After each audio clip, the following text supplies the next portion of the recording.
Moving into the semifinals, and Cloud9 against TSM as predicted by you analysts, and we'll see who moves on to the finals in just a bit. Let's head into that 5th game of the day as Champion Select is underway.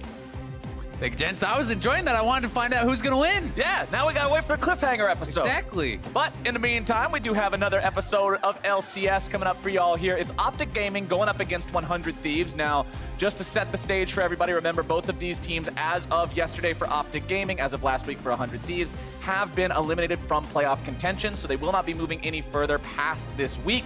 But we are going to be seeing the regular roster here for OpTic Gaming coming in. 100 Thieves will be sporting their Academy roster in 4 out of 5 roles, but will still retain Bang on 80 carry for this game. Yep, Academy roster plus a world champion. Not a bad upgrade there. You go.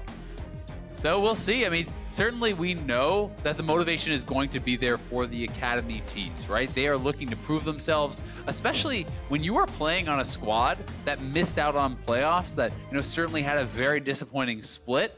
Hey, maybe you could be fighting for that starting spot if you can show that you can have a good performance on the LCS stage. Absolutely. So let's go ahead and take a look at what things are shaping up to be so far. Tom Kench, Akali, Rek'Sai banned away by OpTic. 100 Thieves getting rid of Thresh, Jace, and Lissandra.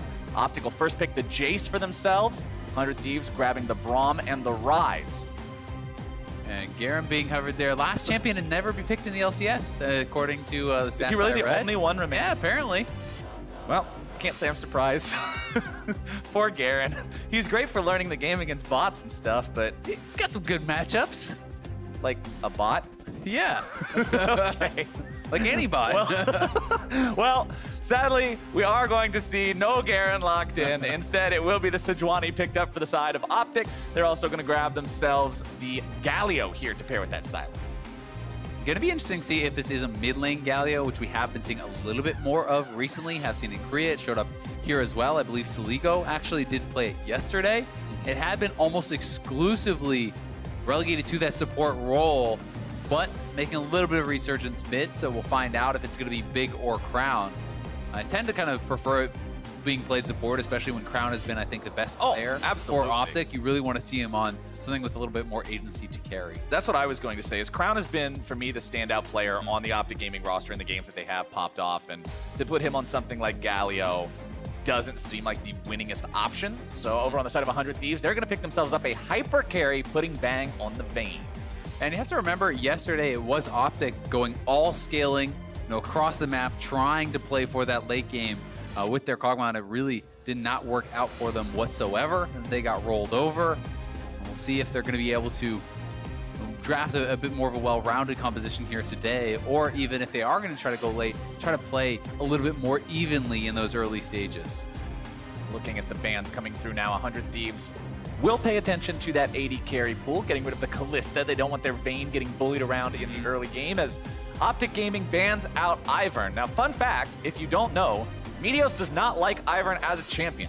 Me and him have had extensive conversations about this, and so he just probably wants to make sure that if for some reason in the last game of the day, I also saw Kobe on Twitter. Yeah, I think Fragus is an Ivern player. Yeah, Kobe sent Fragus a message on Twitter. He was like, "We gonna see that Ivern?" So Meteos is preemptively making sure he doesn't have no, to play we're not, Kobe, against all that buff-stealing nonsense. So Ivern's banned out. They don't want to deal with that one, and Draven will be the other ban here for 100 Thieves. Yeah, banning a lot of the lane bully style. That Arrow does have a lot of success on. He's known for his Draven. Kalista can be very tough to deal with for that Vayne here also, so certainly looking to protect that hyper carry on Bang, and I think that's certainly a strong win condition to play to. Try to allow Bang to succeed, give him the space to really shine in this game. Nunu would be something to do that, right? That's more frontline. That's also the attack speed buff that is going to be coming out that will be landing on Vayne, and certainly going to be very effective in that regard. Can also create a lot of space in these team fights with the ultimate as a zoning tool, can kind of, you know, section out some of those members and push them back away from the Vayne. I like seeing that. You can see here, pick rate 2%, has only been picked in 2 games so far overall. This split has won neither of those. We'll see if 100 Thieves can give it its first win here with this one. Twitch? As OpTic. Oh, the lock in the Twitch. All right, this is what I was hoping to see, is a couple creative picks here in what is going to be the last game of regular play for Spring Split. Certainly scaling, 2-match scaling here. We know Twitch can be an absolute monster in the late game. that team fight can be extremely terrifying when Twitcher's hitting that 2-3 item power spike.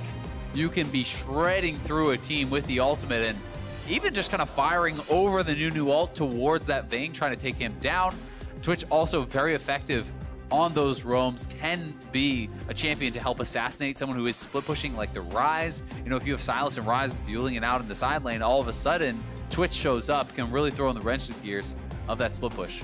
And I like seeing the fact that the Irelia is locked in as the final pick here for OpTic. It means that the Galio will be going into support. Yep. Now, the Irelia and Sylas can both go into either one of the solo lanes, so we'll see who goes where in terms of what Crown and Dokla will each be piloting. And the final pick of the draft is the Jax for 100 Thieves. Yeah, and no matter which matchup it is for that Jax, certainly expect Jax to be outscaling, to be winning in that 1v1. We know that Jax is a late game split push monster, and this is honestly a really strong 1-3-1 style comp that 100 Thieves have drafted. I will say the one thing I feel like they're kind of lacking is a lot of wave clear from that 3-man squad. If you're going to send Ryze and Jax out to those side lanes, Vayne, Braum, and Nunu is not a ton of wave clear. So really, it's not any wave clear. You might need to see even something like a static shift to try to supplement that. But if you are playing from ahead, hey, maybe the 3-man squad is not even going to be pressured. So we'll see if they can make it happen. You also have to remember, Twitch really can be good at collapsing on those side lanes. Galio also does that incredibly well. So they do have opportunities to engage on and pick off those side lane split pushers from 100 Thieves. Here we go, ladies and gentlemen, loading into Summoner's Rift for the final game of regular season play here in Week 9 for Spring Split 2019. There will be one tiebreaker to play between Golden Guardians and FlyQuest after this, but for now, it's OpTic looking to end their season on a win here, in their split on a win, excuse me, as 100 Thieves will see if they can get these Academy players a win here on the LCS stage. Gonna be hungry for it. Would love to be able to take down OpTic, and both these teams trying to end their season on a high note. Certainly, you're gonna be disappointed with where they did end in the standings. Both will be missing out on playoffs, but a lot of pride to play here for. Absolutely. Plus, we get to see the Nunu. We get to see the Twitch. A couple of these creative picks. Jax is not exactly something that's in the meta right now either, but considering he becomes a full-fledged attack helicopter with, like, what is it, 90% uptime on the E once he has Spear of Shojin, the champion can get pretty crazy in the late game. Yeah, he's monstrously strong at that stage. And Dokla is going Ignite. Never thought I'd see the day in competitive play, but it's getting spicy. Double Ignite on both OpTic solo lanes. There's not going to be, there's not a single teleport available. There's no summoner spellbooks to swap one in. OpTic is going all in on just smash the early game. Yeah, you have got to slam the Jax in the early game if you want to go for that Ignite on the Sylas here. Trying to put some respect on his name here, Dokla, looking to get aggressive. And you have played with me, you know no top laner likes to load in with the TP and see they're playing against Ignite. You're playing for the team. As soon as you see that, this guy's just a greedy solo queue player. Fake God's time. Hey, Nunu, gonna need some ganks up here, buddy. Yeah, I mean, Ignite is so powerful now in that 1v1. If you do all in, you got to be really, really careful. And Fake God gonna be starting to stun. You got to be careful about face checking this too. All right, a little bit of damage traded back and forth from both. Trade is honestly just going to be really even. Dokla didn't get to proc his Grasp of the Undying because he didn't get the auto attack after he had already built it up. So no advantage there in terms of farming the HP. Fragus will start off here in the bottom side. Remember to keep your eyes out for big old snowballs. Nunu is adept at lane ganking, more so than probably any other champion. Yeah, definitely up there with the very best of them for sure. And it's also one of the kind of cool things about that snowball is actually how agile you can be. This is not like a Scion ultimate. You can actually drift around corners quite effectively. It's a lot easier to do so on the Nunu than it is on the Scion and some of the other kind of comparable ultimates. So certainly a lot of ability to kind of chase down members of the opposing team if they're pushed up too far. I remember when the champion first got reworked, I didn't play against it for a while because it just wasn't that popular. And then when I finally played against it, I was like, wait, what the hell? He can turn this thing so sharp. I thought I was turning around the corner and being clever, and he just swerves it right into you anyway, but he'll just stroll on through mid lane right now. Getting pinged out by OpTic there, saying, all right, we know where Nunu is. Meteos, you're not in any danger of having the Scuttle Crab contested. We'll see if Meteos decides to try to do anything here, knowing where Fragus is heading. Yeah, I think Meteos definitely going to be wanting to play to the top side of the map, trying to protect his his laner from any potential ganks, because if you die without TP and the lane is pushing into you, you lose so much. You really do have to capitalize on that TP early to be able to make the most of it. And you're just getting some counter jungling here done. Wait, Dokla's going into the tower there. Dokla takes some damage from the tower. Frogger starts rolling a snowball towards the top lane, only to then notice that Vidios is right next to him and can walk in the way of the snowball. So a little bit of fiasco going on up here. Yeah. Not quite a fiesta. It's not extended enough. No, it is not. It's just I don't even know. I'm not going anywhere with that. So all right, we're gonna see the chain get slammed down to keep that Jax pushed in. As the Nunu will come in here, looking to stop Meteos from counter jungling, but Meteos is doing a good job trying to keep these under control here. Fraggus that As flash. Fraggus is in some trouble. Nunu going to be taken very low, taken down. The first blood over to Crown, and the Ignite makes sure of it. Yeah, I'm not sure if that was a misclick from Fraggus or what, but he kind of just flashed further down into the pit. It looked maybe he was trying to get closer to Soligo, or that could have been just a straight up misclick, but Meteos takes away 2 of the Nunu's camps. They get first blood on him. It's flashed down there as well. Crown is going to be off to the races here a bit. That's going to be a double buffs Aurelia, something you always hate to lane against here. As Soligo's now sitting low on mana, your trades just mean so much less with that red buff regen. And he can spam out Q as much as he wants. Yeah, Crown can just auto-clear the waves, spam Q daily, nightly, ever so rightly. Soligo's just sitting here with no mana in his pool like, all right, well, what do I do now? Yeah, so let's watch this one more time. The invade is coming over, and Aurelia plus Sejuani, such a strong duo in these early. So he's flashing the stun. That's what he's trying to avoid. But it is a tough position because there's not really any way out when you flash down further into the pit. I'm not sure if he could have actually flashed further over to the wall to the right, but that certainly was what he was trying to avoid. And he did, to his credit, avoid that Aurelia stun, but does end up going down either way. And it is first blood plus double buffs at early. Tiamat even coming here through for Crown is going to be feeling so, so good. Froggus keeps trying to roll these snowballs, but it's summertime in Summoner's Rift, and that one sort of evaporated pretty quickly as he's not finding much success anywhere on the map so far.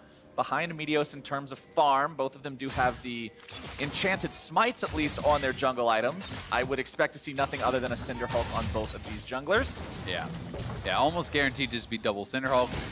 And Nunu can get very, very tanky because of all the kind of additional healing in the kit. You know, when you are using that Q chomp, you become very tanky. Soligo, stun comes out. OpTic doesn't want to go for any sort of a dive here. Not wanting to throw anything away. The Ignite not ready on Crown yet. Yeah, really good pressure, though, from Meteos around this mid lane. They have kind of teamed up twice. Not only just getting the first blood, but now getting the Summoner for very little expense. And Crown is level 6 now, so if Soligo steps forward, you could just get straight up 100-0 by a level 6 Aurelia, who's already ahead. Vanguard's Edge makes a very terrifying tool in those skirmishes as Dokla will continue pushing up here in the top side.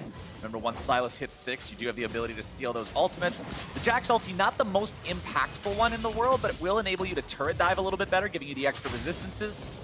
Yeah, in an all-in fight, you know, the extra resistances are going to be feeling pretty good, but I agree, you know, it's nothing to write home about. And Dokla so far, you know, he has a little bit of a CS advantage, but it's nothing too big at all. Fake God is hanging on pretty well in this matchup and is going to be having a good time later on in it. Meteos is just taking away these camps. He's making it a really tough game, it feels like, for Fraggus. Kind of tracking him around the map, pressuring him wherever he goes. Now he's going to go take the Raptors again and even have more of his own camps to fall back towards. Anybody who used to watch Trick2G Nunu videos sees the irony of having Nunu sit there and watch why all his camps get stolen away as this Sejuani just has the timers down, stealing everything away. Meteos controlling the jungle so far this game as Fake God up against Dokla. The farm pretty much even between these two after the wave crashed into the turret. Still Fake God not wanting to opt into any of these fights early just because of the edge the Ignite will be giving Dokla. Yeah, there's no reason to risk it, right? You know, you know you'll win. Why would you? Later on, you know, when you're on a Triforce, when you're hitting those higher levels, you just get stronger and stronger and stronger. Sylas is going to really struggle to actually match that 1v1 power. So we'll see what exactly the plan is going to be. And you could see earlier Fraggus was kind of pinging over onto OpTic's red buff, but it's really tough for him to actually even get over there whatsoever. Now it looks like he's going to try to solo out a dragon, but it's going to take him quite a while to do this, and there is potential that he does get spotted out, in which case he's just going to have to run. Fraggus is also the lowest level in the game. All 4 bottom laners are level 5. Soligo in some trouble now. Stun's going to be coming out. Chain CC going down. Meteos cashing in. Yeah, very well done there. Repeat gank, cashing in on that earlier flash that they forced, right? And that didn't even cost Meteos his ultimate. It's just the Q flash very likely coming out. Crown doesn't have to expend any of his summoners. So Ligo gonna be put even further behind off of that one. And Bang, to his credit, does have a pretty significant advantage in this bot lane 2v2. He's nearing 20 CS ahead. Gonna be feeling pretty good about that, but the solo lanes certainly looking good, at least in mid lane there. Crown. It's the 3-man collapse. Flash. The Sejuani ultimate comes through, and they're just feeding these over to Crown. Yep, his flash just about to come up now, so no way out of that for him. Dokla looking for the 1v1 here against Fake God, but Fake God feels like he's pretty confident to take this now. Ignite goes down, though. Dokla heals back up with the Kingslayer. Seeing if maybe he can find a little bit more damage. Doesn't want to go for anything there with the flash. Knows Fake God has his as well, but Dokla will come out on top. Yep, gets that big Kingslayer heal, plus the Ignite to actually push Fake God back. But Dokla, you can see how those fights are getting tougher, and if Fake God can actually get back to full health, get back into this lane, he can look to take a fight, certainly while that Ignite is on cooldown. Saligo now just trying to secure the Scuttlecraft for himself, but Meteos has his number. The stun goes in, the Realm Warp is canceled out, and Saligo again will fall to OpTic. Yeah, mid and jungle really being a struggle here. 400 Thieves, 0-2 on the Nunu, 0-2 on the Rise. Top and bot are doing very well, but it's going to have to be some major advantages coming through from those guys. Shane CC going in topside onto Fake God, who gets himself away with a good flash. But now that that's down, this is yet another lane that Meteos can dial in on, Azale. I mean, Meteos has just been everywhere this game, giving Fragus a rough welcome to the LCS. Yeah. Meteos, one of the most successful, longest-standing junglers here in NA, and showing there's a very big reason for that. Wave continuing to be shoved up in the bottom side, and as you already said, this is your saving grace. This is your silver lining on a dark cloud for 100 Thieves. The state of the bottom lane. Bang, a world champion AD carry on a 1v9 level hyper carry in Vayne, is farming up well. He will be able to scale so far, but the thing is, if you're going up against an Irelia and a Sejuani, who are both fed like Thanksgiving dinner, you're gonna have a problem come those team fights. Yeah, exactly, and it's not even just that, but the follow-up is pretty monstrous too, right? You have the potential for a Galio ultimate coming in, getting flash taunted, all of these things, and Twitch can actually access the backline very well with his ultimate too, so it becomes very, very difficult for Bang. Thankfully for him, he did bring Cleanse, so credit to him. To be a winning lane, with that Cleanse is going to be feeling very good, and I think it was an intelligent choice against that Galio. Will give him more answers to Meteos as well when you get to that team fight stage, but there's the potential to just overlap so much CC that you can't get out of all of it. Speaking of overlapping CC, look who's hanging out topside now that Fake God doesn't have a flash. Now, Dokla doesn't have Ignite quite ready to go just yet. Jumping in with some stuns, gonna miss the first couple of spells there.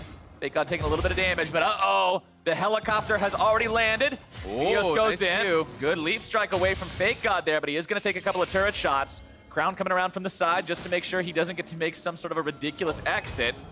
But Fake God's still gonna keep jumping this. Can he get the execute? Is this actually going to be an execute? It might actually be an execute. Will this execute him? I think it's been long enough. Yeah, well played. Yeah, good job there from Fake God. All right, XP will go over to Dokla, but gold still denied. And they kill big on the bottom side at the same time. So, the kill did not go over to Bang, but they are able to make a play on the bot side of the map. They know 3 men were top and spending a lot of time up there. Crown, though, Saligo's on a ward. He doesn't know. He's just waiting. Unfortunately, Crown can't go in on that because he has no teammates nearby, so he knows there's always a possibility of somebody coming in and trying to help that Rise out. He doesn't want to risk that, but that is going to be first turret over to OpTic Gaming, who have a 4,000 gold lead 12 minutes in. Yep, and now here is that bot lane play. Fragus finally being able to get something done. See, look at that curve of the snowball right around the corner there. Big takes the hit for the team, tries to flash out, but this is no way out for him, and they do get an easy kill there on the dive. Support player life. You die so the AD carry gets away. I mean, the Twitch has got to survive. The Twitch has got to farm up, right? That is certainly going to be one of their major win conditions. So Big does give his life for the cause, but at least the Vayne did not get the kill, and I think that is kind of the positive you can take away from it. Protobelt also completed top lane now for this Sylas, who did invest very heavily in laning. Double Dark Seal into Corrupting Potion is about 1,000 gold, more so even around 1,200 that you're sinking into just your laning stats. So plus the Ignite, I mean, I don't know if you want to put a gold value on that. All right, yeah, we'll slap some gold value on Ignite too. We'll say that's worth at least 350. And then we've got the Protobelt done, so he's got the power spike. He's got that one item, fully completed advantage over his opponent, and now OpTic feels comfortable going in onto this second Drake. They got 5 men nearby. They'll be able to take this one down, no problem. But this is kind of some of the downside of taking that Ignite that we're seeing. Dofa can't just stay up on top side because FakeGod could TP down to the Dragon, they could have a 5v4. So he has to run all the way down to the Dragon Pit if he wants to be there. And in the meantime, Jax is catching up in farm, Jax is taking turret plates, and certainly you're gonna lose some gold in that exchange.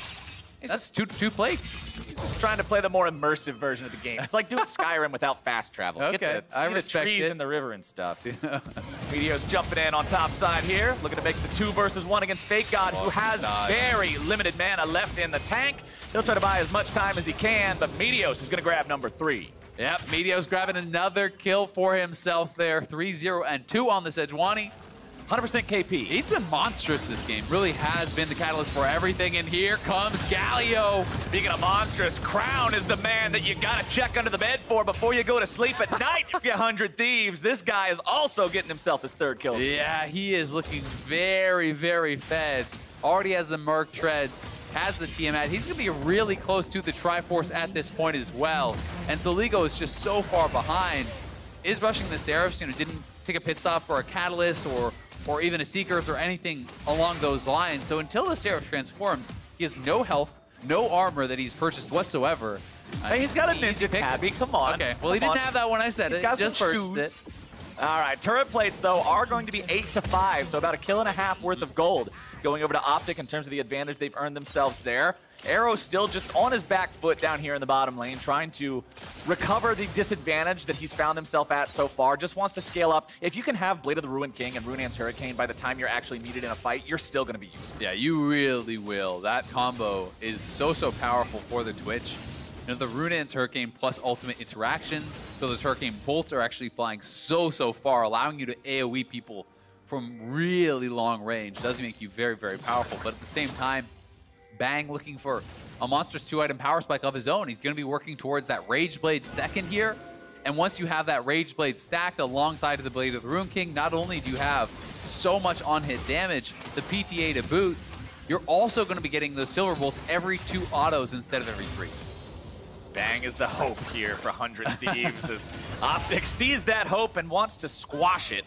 Arrow moves up to clear out some wards here, gets the last shot on that one. I mean, gold-wise, it's looking grim, but you can always kind of depend on Jax to win later in the game. You can kind of depend on Vayne to be a really big threat. But the question is, does OpTic even give them a chance to get there, or can they just snowball out these fights? Because already have that Triforce done on Aurelia plus Tiamat and Merc Treads means Vayne is at risk of just getting one comboed.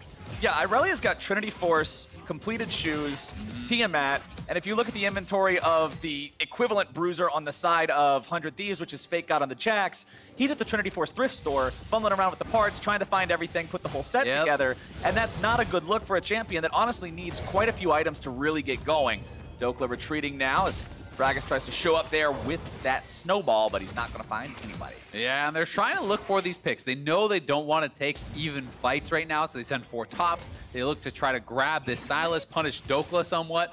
Not able to do it, though, and in the meantime, Crown going to be working away at this bot lane turret. Should be another one going down as Soligo very far away from being able to actually respond to this. And even if he gets down there, you're not going to fight him. As soon as Crown sees you walking up, he's going to shoot Vanguard's Edge at you and kill you before you get to the turret. Yeah, I mean, Aurelia is one of, I think, the most difficult champions to deal with once she is already ahead, because she basically stops needing to hit the sun. You just throw down the R, you have a double Q, and you're pretty much just dead. So it's definitely really, really tough to deal with Crown from this position that he's gotten himself into. I mean, as long as you hit the R, they either have to stand in the small area inside, at which point you can hit the E, or they walk into the wall and they're slowed by a bajillion, so at which point you hit the E. It's a very lot. I checked the numbers. Thank you very much. But either way, this champion, super scary at this point in time. OpTic, super scary at this point in time. Moving up into the enemy jungle. Look at the mini-map. You can see all the wards being placed down by the side of OpTic in the bottom side of the jungle there of 100 Thieves. And they're really just scared to move into that territory at all. Yeah, exactly. I mean, they're establishing all of this vision control, really trying to take that over. Because now, not only do you have the CS advantages, you start taking away all of that additional farm. You're just extending the gold lead that much more because they have so many fewer places to actually farm on the map. And adding an Infernal into the kit here will feel really, really nice for OpTic. And I don't really see a way the 100 Thieves can contest this whatsoever. I mean, if Fragus tries to check, I think he just dies. Yeah, this is not a tanky Nunu. He has Cinder Hulk and a Chain Vest. Or not even a Chain Vest, a Cloth Armor, excuse me, the baby version of the Chain Vest. But Infernal Drake will be taken down by OpTic here. And if you look at the inventory of Dokla, he's going for Oblivion Orb next on the Sylas. A lot of times we see Sylases go tanky after the Proto Belt. You see things like the Iceborne Gauntlet, you see things like Spirit Visage, but Dokla's just wanting himself to be an AP torpedo this game. Yeah, he's going to be putting out a ton of damage here once he gets that Morello's completed. And also, mitigating healing, I think, is always something that can't be overlooked. It's such an effective passive on the Morellonomicon. And it's not just about that flat spell pen. You know, mitigating healing from people like the Nunu, from Blade of the Rune King here, as well on Bang, the heal from Stunt. Like, those are all very impactful things that can decide fights. Dokla will continue pushing Fake God back here in the bottom lane. Fake God finally online with that Trinity Force. 19 minutes into the game. He has the first item he needs, but the problem is, Jax is one of these champions that when you look at him with a full build of a Titanic Hydra and a Trinity Force and a Spear of Shojin and a Sterax, it's scary, but now he doesn't have them, and Crown's going to be in some trouble, going to be taken down here most likely by 100 Thieves, still keeping himself alive somehow for now. Shutdown credit over to Saligo. Stunt trying to get himself away. Bang also going to be doing the same. Meteos goes on a rampage. Can they find the kill on the mid laner now as well? Saligo goes over the wall, but Meteos is in hot pursuit. Fake God wants to make his way into the fight here. Arrow trying to keep some distance, but it's ultimately going to be another shutdown over to 100 Thieves, and that is some much needed money for them. Yeah, a couple shutdowns going the way of 100 Thieves. Really big to grab that gold for themselves. It was the TP coming out from Fake God, getting them the man advantage on the top side, and when Crown goes down, he's your strongest man.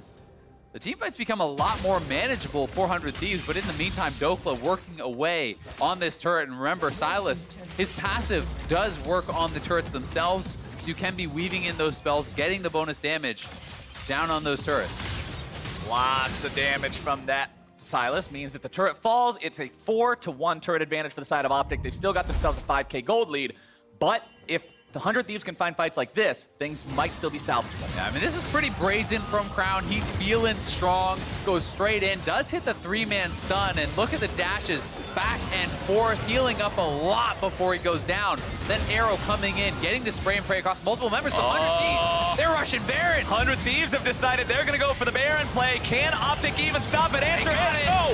Fragus grabs himself the Baron. Crown's going to be taken low, goes into the back line, looking to make something happen. Bang, grabbing the kill down now onto him, looking to do even more. Double kill over to Sylas. Saligo and Fake God trying to get themselves away, but Meteos still has the Glacial Prison, and he got a life sentence on that one. Triple kill over to Dokla, looking to grab one more if he can. Won't quite get it. It's Baron 100 Thieves, but 4 kills for OpTic Gaming. Jax is the lone survivor there, running away, gets out with the Baron buff, which is gonna be something for the team, but those 4 kills are so big. I like the bold play, though, from 100 Thieves. You have Nunu plus a Blade of the Rune King and Ginsu's Rage Blade on your Vayne. You can burst this down and secure it. They are able to do so, and then they're able to focus down Crown, and you think, hey, maybe they could actually do it, but a massive taunt comes through from the Galio, and Dokla and Arrow, Meteos all start AoEing the team down, pick up 4 clean kills, and Fake got lucky to get out of there with his life. Just barely managing to escape, keeping 1 Baron buff alive, but remember the name of the game with Baron is setting up pressure in multiple lanes, and there's a huge difference between having 2 people survive and only 1. It certainly is, and despite the fact that Fake God is working towards that Spear of Shojin, which will make him so strong in the 1v1s, you never know if there's going to be a 1v1 or if there's 3 people there. Your team has no control. They have no vision, which is one of the most important things for a split pusher to actually push and get advantages, right? Could be another engage, though. Meteo's going in. The rest of OpTic's going to be showing up here now as well. Soligo keeping himself alive in the stasis. Meteo's going to be tanking up. Bang looking to hunt him down. One more shot on to do it. Galio coming in, not going to save him in time. Big still trying to find some sort of a taunt. Control that enemy AD carry. Crown going to be in some trouble now too. Dopo going to find a shutdown. Already a double kill over to Bang. Arrow shredding Thieves is making things happen, but Arrow has come online. Will Bang be taken down? Yes, sir, he will. And that's 5 dead on the side of 100 Thieves. OpTic lose 3, but Dokla and Arrow are ready to push. Yeah, Arrow and Dokla standing strong, getting so many kills. Down the line in that fight, shredding through them. There's so much AoE from this OpTic squad when they're getting stacked up like that. It hasn't been Crown that has been taking over in the team fights. It's been about Dokla. It's been about the Twitch. And here it is one more time. Starts out pretty well, you have to say, for the 100 Thieves. Bang is able to disengage. Soligo goes into the stopwatch. He is going to get knocked down, but at the same time, they're killing off Meteos very quickly. And this ultimate from Fragus is actually creating a lot of space. Galio's going forward. He channels the ultimate, zoning out 3. Big is going to get knocked down as well, and you're thinking, hey, maybe they can make something happen. But Arrow, huge ultimate coming across. Dokla AoEing the rest of the squad. And it is up to Bang, but he doesn't quite have enough damage in the tank as the stun connects from Dokla and knocks him down. And that's exactly what we were talking about with the Twitch. Notice he only had 2 items in inventory, but they're the 2 items that matter. This champion is a team-fighting monster when he's got those items ready to go. And now OpTic will grab themselves Drake number 3, another Cloud to help him with these rotations, moving around the map. Maybe, just maybe, Azale, not having teleport will be okay if you don't have 3 Cloud, if you got 3 Cloud Drakes. I mean, when you're 407, you got a 1K bounty on your head. Things are feeling pretty okay, Flowers. Well, OpTic are now feeling like they want to push up even further. Only 1 tier 2 turret left standing on the side of 100 Thieves. Fake God has found himself pretty overextended, though. Doesn't want to stick around any longer. Recognizes it's very easy for OpTic to collapse. Yeah, exactly. The 4-man squad from OpTic goes off the map. Well, time to run. You don't know where they are. You don't have vision. Not only is there Dokla, who's really fed and can just beat you 1v1 at this point. I mean, he's on 3 items. There's also a Twitch who can stealth in and help to kill you. There's a Galio who can be ulting in. You know, there's so many ways for OpTic to actually shut down this split push when 100 Thieves is this far behind because they can't get it on the map and really establish vision control to give their Jax the freedom he needs. The Jax still only with the Trinity Force, Kindle Gem, Longsword in inventory.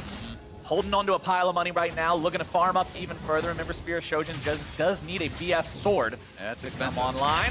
As topside is Soligo in some trouble here yet again. Zhonya's Hourglass gonna keep him alive, if only for a moment. There comes your flash into the pond. More damage going through. Arrow looking to maybe unload here sometime soon. Frag is gonna buy some space right now, but also gonna be thrown right back up into the air. Bang is stunned, and the damage continues. It's 100 Thieves losing their AD carry and the entirety of their team. The Guardian Angel will bring one back, but it will not do enough. Only Fake God stands between OpTic and the Nexus. Yeah, this time the fight is not even close. OpTic absolutely shred them and look to close it out 25 minutes in. OpTic have a 4 versus 1 man advantage. Fake God will try to buy as much time as he possibly can, but with all the CC there, what is a Jax to do? He'll make his way back into the fountain, but Arrow still has free firing time onto the Nexus turrets. Soligo's up in 4 seconds, but OpTic will not give 100 Thieves the chance to make that matter. Nexus drop below half HP. Arrow continues auto-attacking, and ladies and gentlemen, OpTic will take the game. OpTic end the season on a high note. We got some fun picks. We got the Twitch. We got to see Ignite Silas, and we got to see Meteos dominating in this one. He was everywhere, stealing away those camps, putting out so much pressure and allowing his soul laners to get these huge leads. And I really think Meteos was the story of the game this time around. When you compare the difference between the junglers' performances, Froggus wasn't able to make anything happen early on. It was Meteos constantly invading and stealing from Nunu, applying pressure to both solo lanes, blowing summoner spells, making it so no one felt safe, and just facilitating everything. Yeah, exactly. You know, they bought enough time with those solo lane advantages, even for Arrow to catch up. And he had been behind in the 2v2, but certainly was massive in the team fights on the Twitch. 5-0 and 8, your final score, with a maximum 1,000 gold bounty. You would not look at this final scoreboard and think this Twitch was behind. No, not at all. I mean, Bang had a solid game for himself. He was kind of the standout, you have to say, 400 Thieves. Yep. But it felt like everything was crumbling around them. Their solo laners were so far behind. Their jungler was very far behind, and they were never really able to craft a team fight. where they could come back. And while both teams' story for Spring Split does end here, OpTic at least get to end that story on a high note. Walking out of this one with their heads held high on a win. They did have some good play there. Everybody on the team coordinated. Yes, we got to see the Ignite, so there weren't any big macro plays coordinated with a teleport or anything like that, but the squad still looked like they had things together here going up against 100 Thieves. And to give us a breakdown of that game and a preview of the tiebreaker match, let's send things back to the State Farm Analyst Desk. Thank you very much, Captain Flowers. Brief hit here on OpTic versus 100 Thieves, as both of these teams are not in the playoff picture, so this will be the end of their spring split. For OpTic Gaming, it'll be nice to walk away on your final day having that victory over 100 Thieves. But what were your guys' thoughts on this game and maybe prospects moving towards summer? You know, the climb that maybe OpTic or 100 Thieves could make. Right. I thought the game, obviously this game didn't really matter to either teams. I'm kind of looking forward to the future. So OpTic is very close to being a 6th place team. Like, they could probably contest Equifax. I think they would lose. But you have to remember that in the beginning of the split, they were trying to figure out the roster, what they wanted to do. And it seems like if they can stick with these 5 players and actually build time to get the synergy and fix the issues that they had, they could be a playoff team next split. Yeah, they definitely have tools to work with. On the flip side, 100 Thieves Academy was basically the team in here right now. Right. Other than Bang, it doesn't feel like anything for 100 Thieves is really locked down, and they have a lot more work to do to get to a playoff team for summer, and it's usually pretty hard to make things happen between the splits. Right. They could talk to C9 Academy and see who they can pull to make a stronger team, because C9 Academy looks stronger than 100 Thieves. Yeah, not a bad thought. Meteos absolutely had Frogus's number in the beginning of the game, kind of controlling that whole top side jungle, buying space for his top laner on the Silas with Ignite. And I think that kind of told the story for the majority of the game. This sense of control out of OpTic in a lot of ways, and kind of frantic playmaking attempts out of 100 Thieves. Yeah, I think jungle is one of those roles that when you don't have the experience on the LCS stage and you come into like, all right, what's jungling in the LCS? Like, it's completely different than anything else. Your practice is different, your solo queue is different, so Meteos having that experience against Fragus is no stranger to taking advantage of that. 2 losing lanes too. Exactly. It pays dividends. Well, with that game behind us, we now can only look at our playoff picture. Earlier today, we went through the quarterfinals. You guys made your picks. I elected to move Golden Guardians since 2 of you voted for Golden Guardians onto the semifinals. Of course, things could go differently. We're also assuming Team Liquid's pick. Because they are the first seed, they get to pick who they want to play in semifinals. We're going to assume Golden Guardians for 2 reasons. Number 1, they are the lower seed between TSM Golden Guardians, as well as TL has an 0-2 head-to-head record against TSM. I think they're going to postpone playing them as long as possible. Their owner did tweet out that he didn't know that they had the side selection. He goes, yeah, regular split actually matters. So I think we know they're going to pick the other team. Exactly. So now I want to look at these semifinal matchups and talk about them real briefly. Let's start with the one on top, Team Liquid versus Golden Guardians. How do you think this surging Golden Guardian squad might be able to challenge our #1 team, who's on a slide? That's actually a hard question. It is, right? Because of Team Liquid's previous game. Rapid fire. All right, get him up there. Get him up there. Oh, no, I dropped high space. No. I think I'm going to say Team Liquid as well. You I going? think Okay. the scary thing for Golden Guardians is that it does feel a bit of a mismatch where we're talking about wanting to leave Hanser on an island. It seems like how they want to play and then play around bot lane. But that's also Team Liquid's play style, and Team Liquid has the stronger players to pull that play style off. So despite their recent slump, I think that they would still be the favorites in that match. Right. I feel like with this, it's not about how Golden Guardians win, it's more about how does Team Liquid lose, considering it's the first place team versus either the 4th or 5th. And when you compare the players per person, it's arguable that Team Liquid has stronger players in each role, considering they also play the same play style. It's hard to give the edge to Golden Guardians, but you never know. Here's something else about it. If we're suggesting that Hanser continue to play tanks, and that's the identity that looks good for Golden Guardians, that's exactly what Team Liquid would want, because they have been struggling in the top side. And so if they're not able to exploit that lane, then I think Team Liquid's bottom lane would have the advantage over Golden Guardians.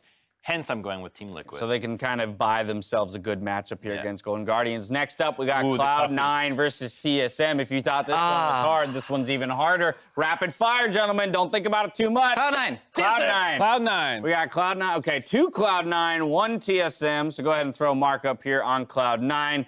Mark, defend for me why it is that you have faith in the 2nd place team here. I think for Cloud9, they have a really good matchup into TSM where they both like to play heavily around top lane. That's where they spend most of their resources. Kind of similar to the story we were painting with Golden Guardians versus Team Liquid. I just think C9 has the better tools for actually doing that. Licorice, you know, as much as Broken Blade has turned it on in the second half of the split, Licorice is unanimously, not even close, best top laner in the league right now. Svenskaren's also done a really good job and has more experience than Acadian, who I don't think has played in a playoff best of 5 yet.